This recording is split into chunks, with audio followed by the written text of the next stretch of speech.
Temps de retrouver le journal de campagne. Je me tourne vers Dave Waynesson. Bonsoir. Dave Waynesson.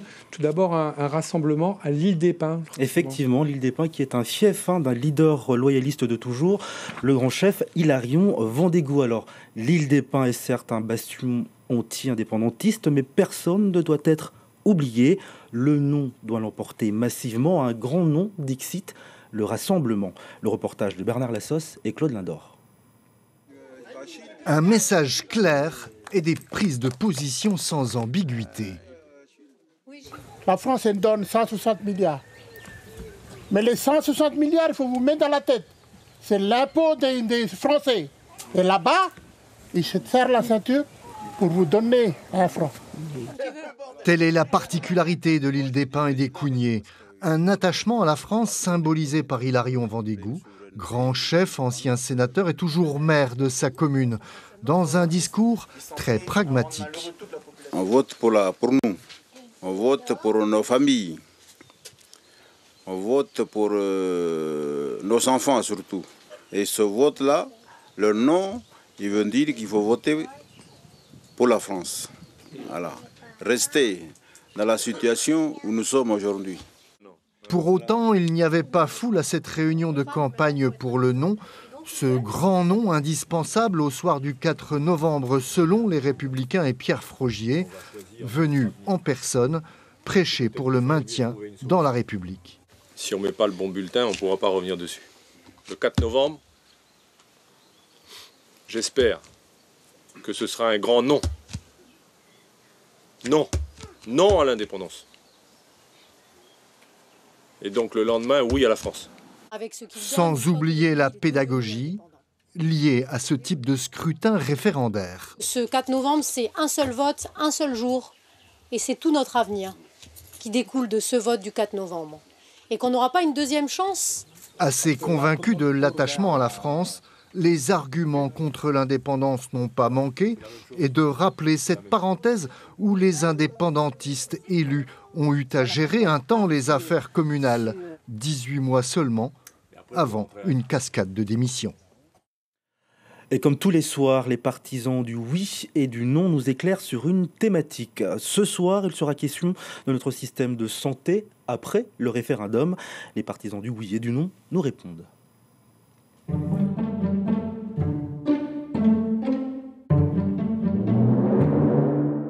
Notre espérance de vie a augmenté de 11 ans ces 30 dernières années. Donc à ce niveau-là, le système est excellent. Mais bien sûr, il y a des axes de réforme importants. D'abord, le pilotage et la gestion du RUAM qu'il nous faut revoir. C'est l'ambition du plan d'Occamo, qui est un plan au long cours, dont il faudra justement se préoccuper après le référendum. Et puis bien sûr, le financement.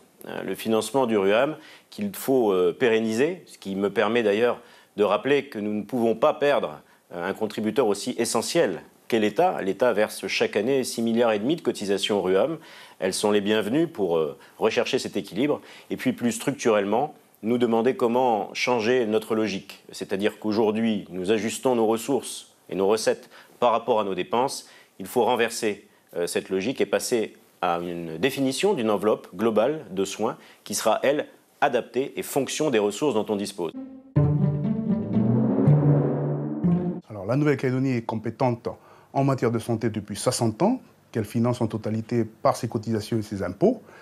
Il conviendra, en cas d'accession à la Nouvelle-Calédonie, à un statut d'État souverain, à l'améliorer. Tout d'abord sur le plan économique. Donc il s'agira d'élargir l'assiette de financement, un peu plus la fiscalité. Ensuite, sur le plan de la gouvernance, donc d'étendre la gouvernance à la puissance publique.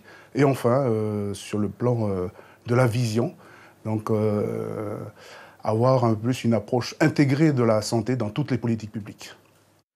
Voilà des propos recueillis par Nathalie Nouzière, Gaël Decheverry et Nicolas Fasquelle.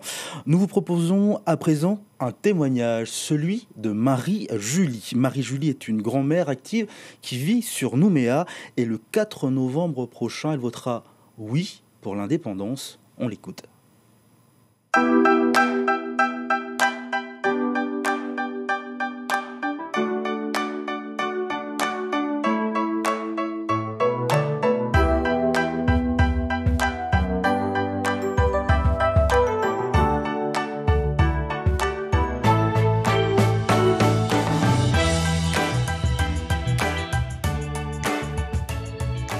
voter, mais pour le oui.